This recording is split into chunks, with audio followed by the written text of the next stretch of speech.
Good afternoon, class. Welcome back for our third lecture.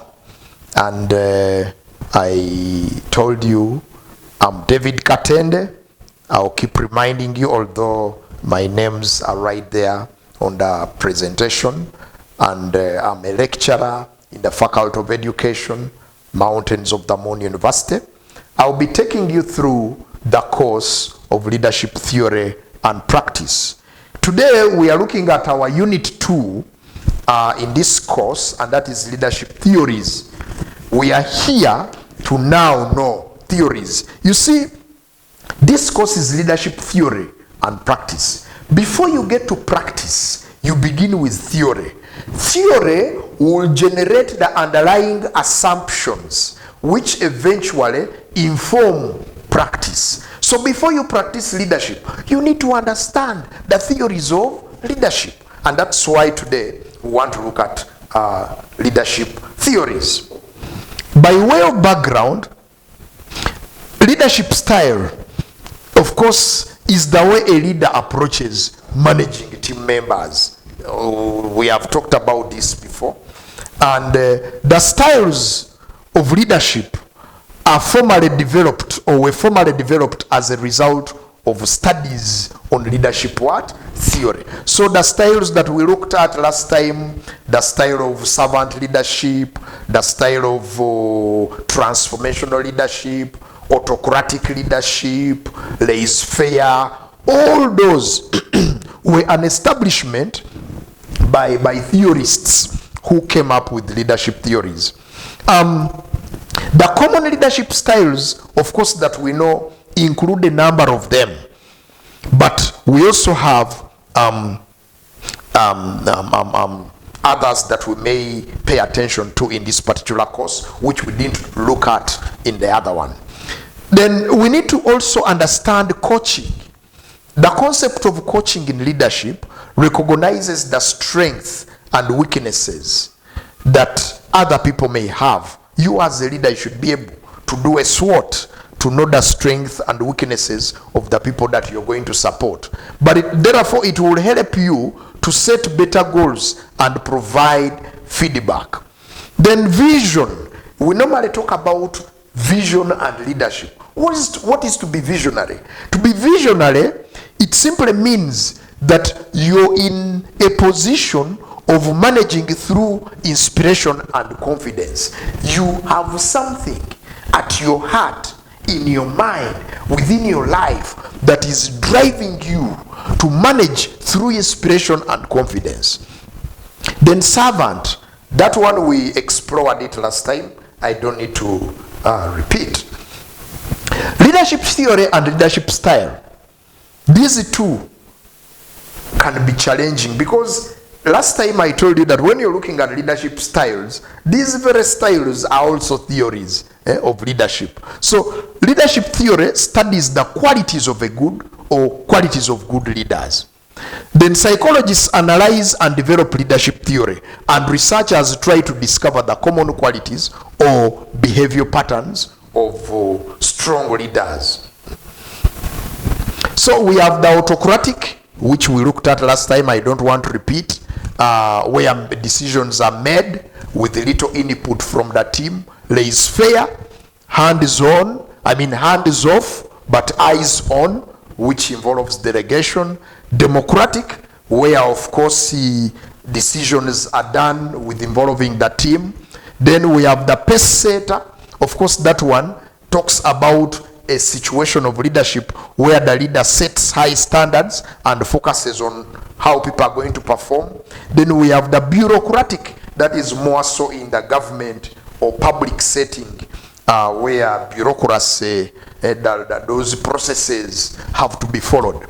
So that particular presentation or that slide shows you the leadership styles. Visionary leaders, those that are coaching, then bureaucratic, transformational, transactional, pace setter, democrat, all those.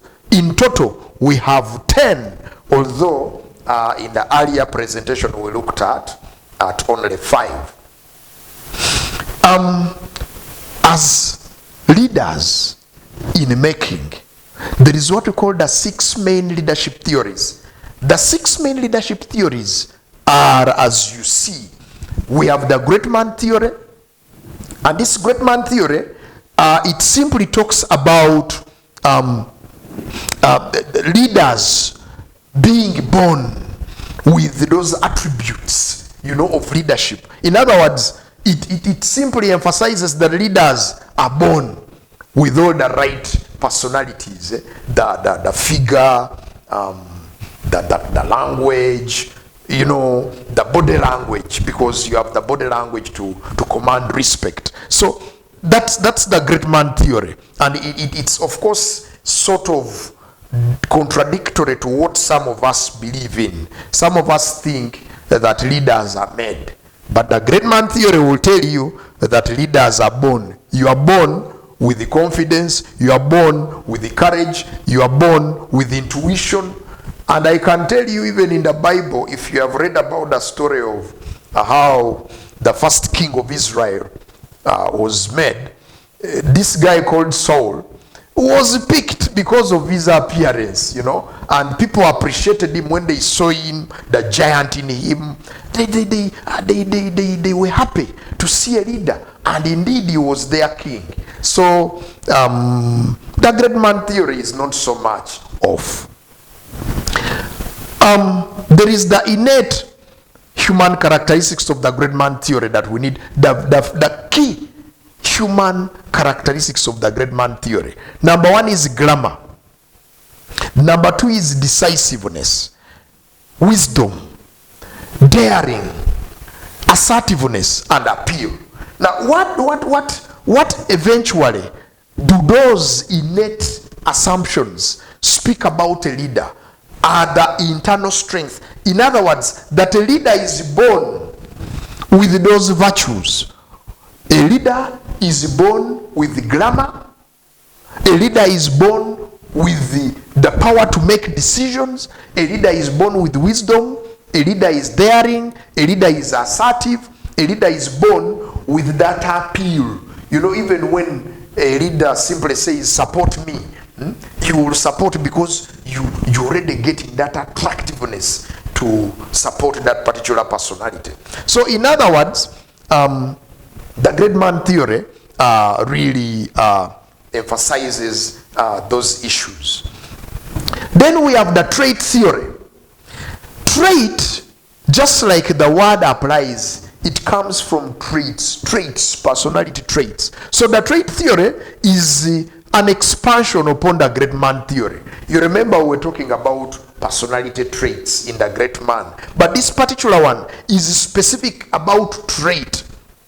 And of course, this particular theory emphasizes that leadership states that certain natural qualities tend to create good leaders. Certain natural qualities.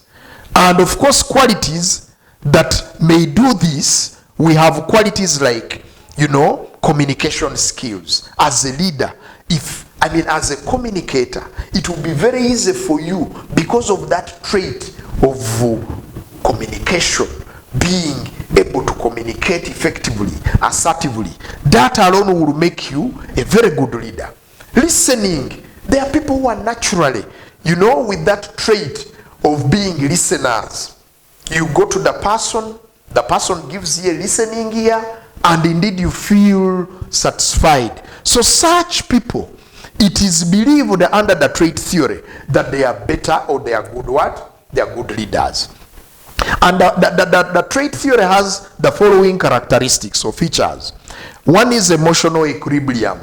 Being able to put your emotions in check. If you are annoyed, how do you act? Do you talk when you are annoyed? Or if you are annoyed, you first keep silent for a while, maybe count 1, 2, 3, breathe in, then communicate. The trait theory talks about that. Acknowledging one's duty. Are you a leader who appreciates that others are also working? Or you are a leader who thinks you are the only one working? Recognizing obstacles. Of course, being able to appreciate that this is a challenge, So let us find a solution, but not covering up challenges, covering up obstacles. Competence. Are you competent as a leader? Thinking with action. Are you not just a theory person? Do you act? Do you talk with action? In other words, are you someone who walks the talk or who talks the walk? So as a leader, that's the trait theory and what it emphasizes. Being motivational, being able to motivate even by way of your looks, by way of talking, by way of action. Are you someone who motivates others to continue working, or you are demotivating? So that is. Then talents in communication is also emphasized. There are people who communicate and you appreciate that they have a talent. Tenacity and flexibility. Are you someone who is flamboyant, who works according to situations, being a situation, in other words? Making decisions with assurance. Do you make decisions and put deadlines of outputs, or you make decisions and leave them on paper and things work out that way? You can learn more about your limitations. A leader who is someone who has that other ear that listens to his limitations, his weaknesses, is a very great leader. Never assume that you know it all. Never assume that you're so great. You know it all, you're powerful, you have no mistake. No, error is too human. So as a leader, you must note that. And as you lead, you should also have that other side of you, which knows that you are weak and accept advice. Then you can try to strengthen your areas of weakness if we have done that. Then we have the behavior theory. Of course, this behavior theory, or the behavior theories, pay attention to human behavior. And of course, we shall look at a number of them. We have a number of these behavior theories, which I want us to pay attention to. Okay, before we get to behavior theories, to the examples of behavior theories, in the interest of time, I want us to look at the classification of leaders according to theory. Quickly, in the interest of time, one is that leaders can be classified as task-oriented leaders. Yes, because leaders are managers. So, a task-oriented leader is that task-oriented guy, a guy who wants people to work. For him, work is the issue. Commitment is to work. Then there are leaders who are people-oriented. Those who always give their commitment to supporting people, the people they lead. Then we have those ones who are apathetic.